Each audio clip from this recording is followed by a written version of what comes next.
إن الحمد لله نحمده ونستعينه ونستغفره ونعوذ بالله من شرور أنفسنا وسيئات أعمالنا. من يهده الله فلا مضل له ومن يضلل فلا هادي له، وأشهد أن لا إله إلا الله وحده لا شريك له، وأشهد أن محمدا عبده ورسوله صلى الله عليه وسلم. Amatenda marungi iranga majivuga Allah, tumusaba asoksa n'emirembe ku mubaka Muhammad sallallahu alayhi wasallam. Naam, tumwebaza Allah olw'okutuwa ekyengera ky'obulamu n'atutuusa ku lunaku luno nateera, era n'atusobozesa okubeera mu bantu abakyalina obusobozi obw'okubeera nti tugenda mu maaso n'okusoma eddiini ye ey'ekitiibwa. Tumwebaza olw'ekyo era nga tumusaba atuwa okumanya n'okutegeera eddiini ye, atuuka okutujjulula nga tuli bamanyi era tuli nga musiimu gye tuli. N'olwekyo tugenda okumusinkana nga tulina ekyokwesimisa gy'ali. N'olwekyo barakallahu fiikum wa jazakumullahu khair. Tukyagenda mu maaso n'omusomo gwaffe aljamu bayina salatayn wa ahkamu salati almusafir, okugatta esswala wamu n'amateeka g'esswala y'olugendo, gwe musomo gwe tuzze tutambulirako, era ng'ekitundu kye tugendako olwaleero kijjuza eddaaziini. Nga bwe bagamba buli lw'ogattagatta ebintu ne biwera 12 oba owezezza eddaaziini. Kati n'olwekyo omusomo gwaffe guno gwa 12 ku musomo guno, kitundu kya 12 ku musomo guno ogwa aljamu bayina salatayn wa ahkamu salati almusafir. Tugenda kubeera nga omulundi gwe twasembyeyo okubeera nga tusinkana twayogedde ku bbanga ly'okusala ku swala. Bwe twabadde ku bbanga ly'okusala ku swala ne tubeera nti waliwo ensonga ze twabadde tugezaako okubeera nga tutunuulira, era twabadde tugezaako okulaba ensonga ezimu, ng'ensonga zino zikwatagana ku bigambo by'abamanyi ebyasinga okwatikirira ku bbanga omutambuze lyateekwa okukomako okusala ku swala ng'ali mu lugendo. Twawuliriza omumanyi asooka Imaamu Abu Hanif, ne tulaba yabadde ng'owookubiri Imaamu Shafi ne Maliki okuba nti babadde n'endowooza y'emu ku nsonga eyo. Ne tubeera twalabye Imaamu owookusatu Imaamu Ahmad, ne tuba nti twabadde twogera ku nsonga ya Sheikh Ibn Taymiyyah, bwe twagambye nti Ibn Taymiyyah ye ebbanga lino teyali wannaku nti ziteekwa kuba bwe ziti ng'abalala bwe twalabye bwe bagambye, era ye ne tugamba mu bigambo bye ngenda okusaba mbeere nga nziramu mu lulimi Oluwalabu, oba oliawo tubeere nga tubimalayo nga bwe yabyogera, oba oliawo bibeere nga bitegeerekeka, oluvannyuma nsobole okubeera nti mbizza mu lulimi ffenna lwe tutegeera. Twagambye nti Sheikh Ibn Taymiyyah rahimahullahu ta'ala yagamba nti wa amma man tabayyanat lahu sunnah wa 'allima anna nabiyya sallallahu alayhi wa sallam lam yusharra' lil musafir an yusalli illa rak'atayn wa lam yuhadd as-safar bi zaman aw bi makan wala hadd al-iqama ayda bi zaman muhaddad la thalatha wala arba'a wala 12 ولا 15 فإنه يقصر كما كان غير واحد من السلف يفعل، حتى كان مسروق قد ولوه ولاية لم يكن يختارها فأقام سنين يقصر الصلاة، وقد أقام المسلمون بالنهاوند 6 أشهر يقصرون الصلاة مع علمهم أن حاجتهم لا ينقضي في 4 أيام ولا أكثر، كما أقام النبي صلى الله عليه وسلم وأصحابه بعد فتح مكة قريبا من 20 يقصرون الصلاة، وأقام بمكة 10 أيام يفطرون في رمضان. وكان النبي صلى الله عليه وسلم لما فتح مكة يعلم أنه يحتاج أن يقيم بها أكثر من 4 أيام، وإذا كان التحديد لا أصل له فما دام المسافر مسافر يقصر الصلاة ولو أقام في مكان الشهور ولو أقام في مكان الشهور والله أعلم. ebigambo ebyo byajjiddwa mu fatawa ya Sheikh Ibn Taymiyyah Allah musaasire.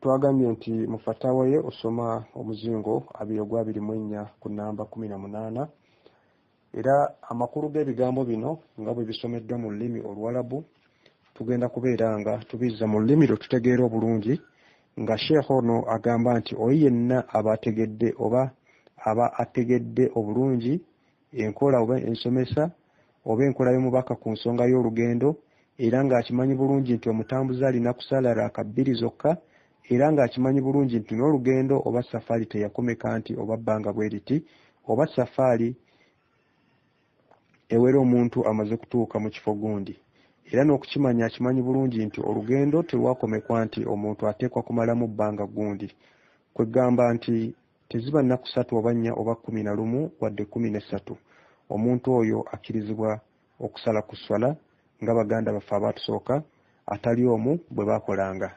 Wano ategeeza okusingira ddala abasahaba wadde ekyokulabirako kya sahabi Masruuku eyaweebwa obukulembeze naye yali tabwagala naye nga yali tabwagala mu butabwagala yali tayagala na kuwangaalirayo naye yawangaalirayo emyaka egiwera ng'esswala asala zisalako nga n'ekirowoozo ekyokubaayo ng'omutuuze waayo yali takirina esswala n'asalawo okugisala ng'agisalako nga yeetwadde okuba omutambuze.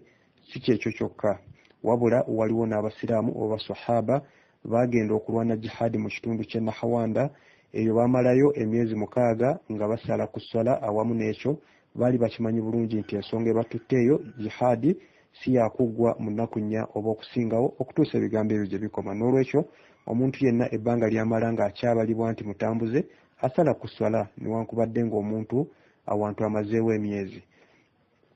Bwe twetegereza ebigambo ebyo ebya Sheikh ono ye agamba nti omuntu waddembe okusala ku swala ng'alina gy'alaze okutuusa lwalikomawo. Ebbanga ly'amala nga gy'alaze taliyo ng'omutuuze amakulu takomekwa nti akoma ku nnaku bwe ziti ng'abantu ng'abamu ku bamanyi bwe bagamba. Ekibuuzo, lwaki ebigambo bya bano abakomeka ennaku abigaana? Okwanukula Sheikh bwe yali addamu abantu bano yagamba bw'ati: Nabbi sallallahu alayhi wasallam bwe yagenda okukola hijja yamala e Makka ennaku 4 ate bwe yatuuka Minna, Muzdalifa ne mu Arafa eyo yonna yamalayo ennaku 6. Mu nnaku ezo zonna yali asala ku swala ne basahaba be yakola nabo hijja. Ekyo nno ne kitegeeza nti eryo lyonna ebbanga lye baamalayo baali batambuze. Si kyekyo kyokka wabula Nabbi sallallahu alayhi wasallam yagenda mu kitundu ky'e Tabuk mu lutalo era yamalayo ennaku 2. Ebbanga eryo yonna yasalanga ku swala ate nga kimanyiddwa bulungi nti ebyo bye yali akola e Makka ng'agenze okukola hijja ne bye yali agenze okukola e Tabuk omakulu okulwana jihadi yali takakasa nti binaggweera mu nnaku 3 oba 4 atuuke n'okugamba nti olwaleero oba enkyanzirayo. Ebyo nno bisange mu fatawa ya Sheikh osome ku muzingo namba 24 ku namba 1036. Awalala yagamba nti bino ngenda bitandikira Makkati kubanga ekitundu kyensinga okwagala mu kyekino. Ate era oyo yenna agamba nti omutambuze okufuuka omutuuze alina ennaku z'ateekwa okumala 3 oba 4 oba 10 oba 11 oba 15. Ddala mazima ayogera ekigambo kyatalinaako bujulizi bwonna. Ebyo nabyo biri mu fatawa ya Sheikh ku namba mujaladi oba muzingo namba 24 ku namba 1037. Ebigambo bya Sheikh ebyo birimu ensonga 2 enkulu ennyo nsaba zeetegereze. Esooka, omuntu Sheikh gwakkiriza okusigala ng'asala ku swala yo yatuuse mu kitundu nga tagenda kuba na kirowoozo kya kuwangaaliramu amakulu okubeeramu ng'omutuuze wabula awangaaliddewo oba aliwo lwa buzibu, obuzibu bwe buggweerawo asibanga ogukudda waabwe. Ekyokubiri, oba Sheikh yali ategeeza buli muntu aba atambudde olugendo abawa ddembe okusala ku swala newankubadde nga wantu amazeewo emyezi. Ensonga eno Shahi yaginyweza n'ebyokulabirako ebiwerera ddala nga bina. Ekyokulabirako ekisooka. Sahabi ayitibwa Abdurrahman bin Muswar agamba nti twagenda ne Saadi mu nsi ya Oman oba ye Oman era twamalayo emyezi 2. Ebbanga eryo Saadi lye yamalayo yasalanga ku swala. Ekyokulabirako ekyokubiri, Sahabi ayitibwa Abdullah bin Umar yawangalira mu kitundu kya Azerbaijan. Omuzira gwaggwa ng'ali mu kitundu ekyo n'alemerera okuvaayo, gwamala emyezi 6. Mu bbanga eryo ery'emyezi 6 yasalanga ku swala.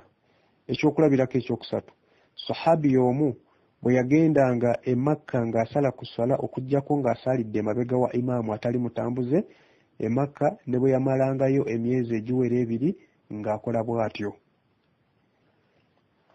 Naam, ebigambo n'okulamula kwa Sheikh kuno akwesigamiza ku bintu bino wammanga. Ekisooka, amateeka g'eddiini tegaawa mutambuze ebbanga lyateekwa kumala mu kitundu alyoka alekerawo okusala ku swala, ate era tegawa kifo nti omutambuze bw'atuuka mu kifo gundi ng'olwo atandika okusala ku swala. Mpozi saagala weerabira ebyafaayo bye tukulaze, abamanyi bakakasa nti byaliwo, kati okukakasibwa kwabyo ebeera mizaani kwe tupimira olw'okuba nabyo byennyini ebbanga lyabyo si lyerimu. Tulaba ng'ekyafaayo kya Abdurrahman kyali kya myezi 2, ate ekyafaayo kya Abdullah bin Umar kyali kya myezi 6, n'ebyafaayo ebirala bw'oba obyetegereza ebbanga lyabyo lyawukana si lyerimu. Naam, ensonga eyokubiri, omutambuze buli lwabanga embeera gy'alimu ya butambuze, oyo amateeka gamugamba kusala ku swala ne bw'abanga waali amazeewo emyezi. Ekyokulabirako, ye muntu ng'agenze mu kitundu oba mu nsi okujjanjabibwa, omuntu oyo abalibwa ng'omutambuze kuba essaawa yonna addayo ewaabwe ng'awonye. Okuwona kuno kuyinza okwanguwa oba okulwawo. Ekyo kiba kitegeeza nti okulwawo kwe oba okubaawo kwe mu kifo ekyo bulwadde, era afaanana bw'ati tasobola kwewa bbanga lyagenda kumala mu kifo ekyo. So nga ate abatambuze abalala okugeza abayizi abagenda okusoma emisomo, omuntu agenza okusoma amanya ebbanga lyagenda okumala kisinziira ku kyagenza okusoma. Ono tosobola kusanga ng'ali ku misomo gye n'agamba nti ate mutambuze, era bw'omubuuza nti ewammwe oliddayo ddi, ebbanga ly'okuddayo ebiseera ebisinga aba alimanyi obutafaanana n'eyagenda okujjanjabibwa. Eyagenda okusoma abeera mutambuze era obutuuze bwe bwa kiseera kya kusoma. Basalafu Swalehi ntegeeza baganda baffe abaatusooka okuviira ddala ku basahaba baavanga mu bitundu by'ewaabwe ne bagenda banoonye okumanya nga bagenze kunoonya irimu, naye bwe baatuukanga gye bagenze okusoma, olumu abamu baaweebwa nga n'obukulembeze oba buyitibwa butya oba obwami. Awamu n'ekyo nga ababawadde obukulembeze baali bakimanyi nti babuwadde bagwira, kuba abamu babawanga n'amannya agalaga gye baava, okugeza gundi Al-Madani ekitegeeza ow'e Madiina, abalala gundi Al-Makki ekitegeeza ow'e Makka, abandi nti gundi Ashami ekitegeeza nti eyava e Shami. Mpozi nga kati wano ewaffe tutera kukimanyira ku baganda baffe be tuyita nti Muhammad Omusomaali ekitegeeza nti yava Somalia, abalala ne tumuyita nti Yusuf Patel Omuyindi, kitegeeza nti azaalwa oba nzaalwa y'e Buyindi. Abantu abo bonna bwe babeera wano e Uganda ng'embeera gye balimu si yakubanga banaddayo ewaabwe mu bwangu, tubawa n'ebifo ebyobuvunaanyizibwa, kuba abamu obasanga nga balamuzi. abalala bakulembeze ba bitundu, abalala balina bizinesi. Embeera yaabwe eyo eba yabajja dda mu kiti ky'abatambuze, baba baafuuka dda batuuze, wadde nga luli boolwo ne badda ewaabwe. Tebakkirizibwa kusala ku ssala. Mu Ramadan tuteekwa kusiiba nabo kuba baafuuka dda batuuze. So nga obutuuze obw'ekiseera bwebwo nga wooli si wammwe, wabula mulimu gwe gwakutwalayo, okugeza oli mubaka wansi, oli ambasada mu nsi endala, oli musawo oba oli dokita, wafuna omulimu mu nsi etaliiyo, wafuna pulojekiti nga ejja kukwetaagisa okulwa gye wagifuna. Kati okugeza pulojekiti ezimu ezitwala emyaka. Ogenze kusoma, abantu abo bonna tebaba batambuze. Bwe batuuka gye balaga okukola ebintu ebyo bye twayogeddeko, wabula baafuuka dda abatuuze mu bitundu ebyo oba ensi ezo. Abantu abo kale kisoboka okuvaayo, naye okuvaayo kwabwe kwandiba okwekibwatukira oba okw'okukakibwa. Naye bwe kitaba ekyo, obasanga nga batebenkera, era n'Obusiraamu tebugamba kusala ku ssala wadde okulya mu Ramadhan. Omanyi eyatukuŋŋaanyiza ebigambo bya Sheikh Ibn Taymiyyah ebirungi bwe biti ye muganda waffe Abdallah bun Salih al-Ubailam mu kitabo kye ekiyitibwa Imta'u Uli. Ojja kubeera ng'okiraba ku mulyango oba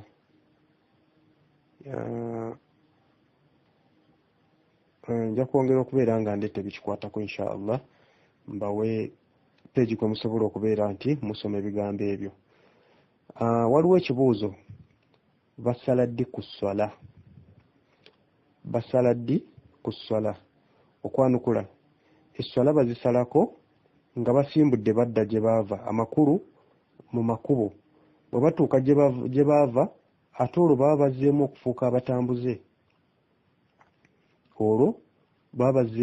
okufuuka abatambuze. Ekyo kifaananira ddala n'omuntu naddala ng'alina amaka abiri, geesudde ebbanga ng'okuva mu maka agamu okugenda mu malala luba lugendo. Asala ku ssala buli lwakwata olugendo naaba nga tannatuuka mu maka malala. Naam, ekyokulabirako, omwami alina amaka e Busia ate amalala gali Kampala. Bw'asimbula e Busia mu kkubo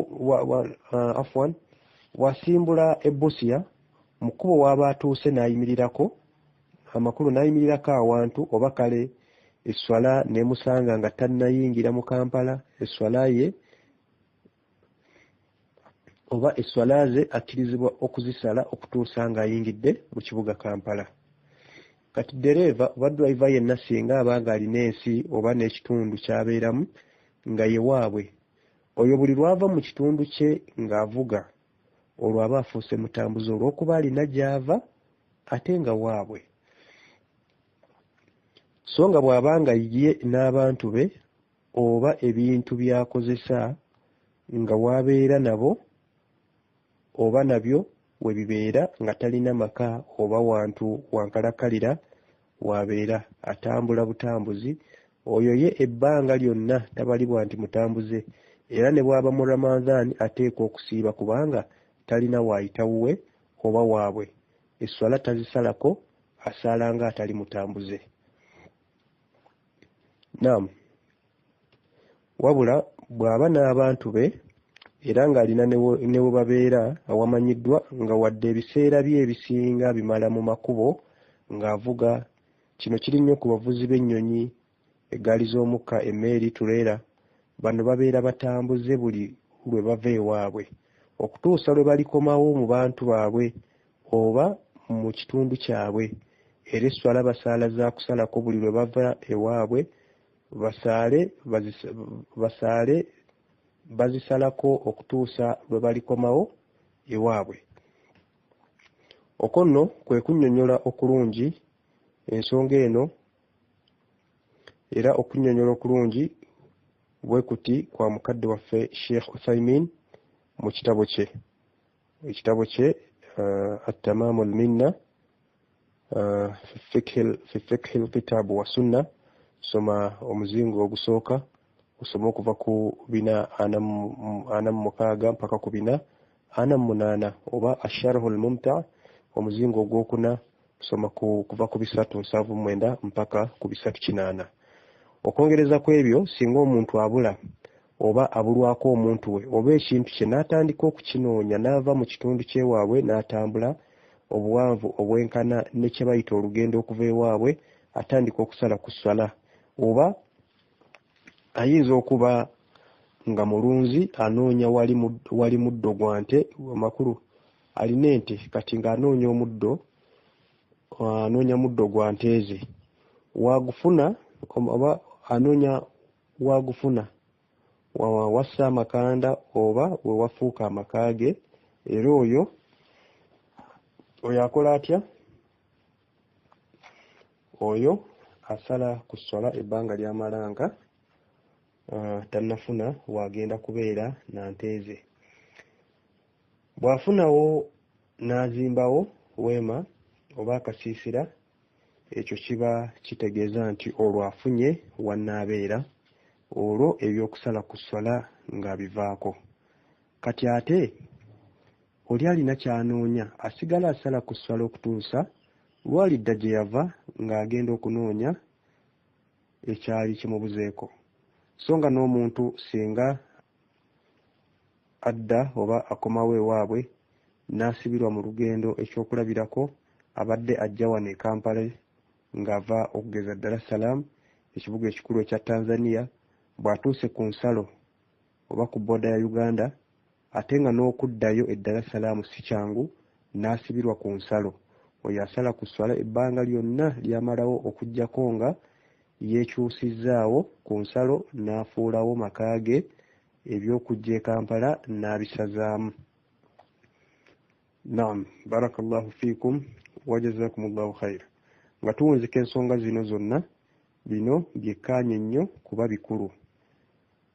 Ekisooka kyo ngenda kitemaatemamu obutundutundu, naye nga tulina ensonga zenjagala tubeere nga ffenna twekkaanya nga bwe tuwunzika omusomo gwaffe guno ogw'olwaleero. Zigenda kubeera nsonga 8. Ensonga esooka, omuntu bw'atuuka awantu ng'alina ekimututtewo ng'obudde bwonna akimaliriza, oyo asala ku ssala newankubadde nga si mukakafu bbanga kirya nnaamalawo. Ekyo ne kitegeeza nti omutambuze agwa mu biti bisatu. Ekisooka, omutambuze akyali mu kkubo, atannatuuka gy'alaga, oyo asala ku ssala. Ekyokubiri, omutambuze atuuse gy'alaga naye nga tajja kubeerayo, wabula alina ekimututteyo nga wakikutulira ng'avaayo, oyo asala ku ssala okutuusa lw'anadda. Amakulu, ono nga n'embeera ye mu kitundu ekyo si kubeera eyo, okugeza nga baganda baffe abagenda e Dubai, China, Singapore n'ensi endala nga bagenze kusuubula, abo baba batambuze ne bwe babeerayo akaseera. Ekyokusatu, omutambuze atuuse gy'alaga nga si waabwe naye n'asalawo okubeerayo n'afunayo obutuuze obwenkomeredde oba obw'ekiseera, okugeza nga bambasada abakola emirimu egya contract, kati nga abaava wabweru ne bajja bazimba ddaamu y'amasannyalaze, obujagaali. Okuzimba kuno kutwala emyaka, okussaako abo abagenda okusoma ne mu nsi ezitali zaabwe. Abantu abo n'ababafaanana baba batambuze naye ate nga batuuze obutuuze obw'ekiseera ekimanyiddwa oba ekitamanyiddwa, tebasala ku ssala ate n'okusiiba basiiba. Ensonga eyo ndowooza etegerekese bulungi, kubanga ebibuuzo ebadde bisinga okubuuzibwa byonna bibadde byezingidde ku nsonga eyo, kyovula nsazeewo mbeere nga ngitemaatemamu. Tugende ku nsonga yaffe ey'okubiri. Nagambye ziri ensonga 8, katugezeeko okuzimaliriza mu ddakiika zaffe 6 oba 5 ezisigadde. Wa barakallahu fiikum. Ensonga ey'okubiri, abayizi b'ennyonyi abavuzi b'ennyonyi, eggaali z'omukka, emmeeri, tuleera n'ebidduka ebirala bwe baba balina obutuuze bwabwe, bwe babeera bali mu makubo nga bavuga baba batambuze wadde nga batuuse gye balaga kasita kibeera nga si weewaabwe. Bwe batuuka ewaabwe gye balina obutuuze bafuuka batuuze. Ekyokusatu, wabula bwe baba nga batambudde n'abantu baabwe oba batambudde n'abantu baabwe wamu n'ebintu byabwe nga tebalina kitundu kimanyiddwa nti we babeera, ng'ebidduka byabwe ge maka gaabwe, abo tebatwalibwa nga batambuze. Esswala basaala nzijuvu n'okusiiba basiiba. Ekyo si kyangu kusangika, naye bwe kibaawo okwo kwe kulamula kwakyo.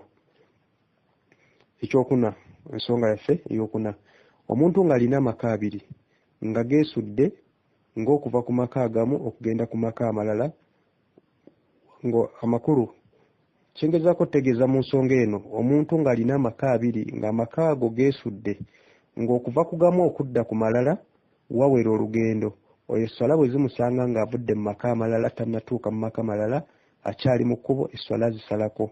Twawadde ekyokulabirako emabega mu musomo guno gwennyini. Ddayo oba kaklipu kazeeko emabega owulirize ekyokulabirako ekyo okyetegereze. Ekyokutaano, omuntu alina ky'anoonya ng'akinoonyeza wala takinoonyeza waabwe, wabula gy'akinoonyeza wawera olugendo, oyo asala ku sswala okutuusa lwadda ewaabwe. Nga n'ensonga yaffe ey'omukaaga, omulaalo anoonya omuddo abalibwanga mutambuze bw'abanga obuwanvu bwe obanga obuwanvu bwe yakatambula buwera olugendo.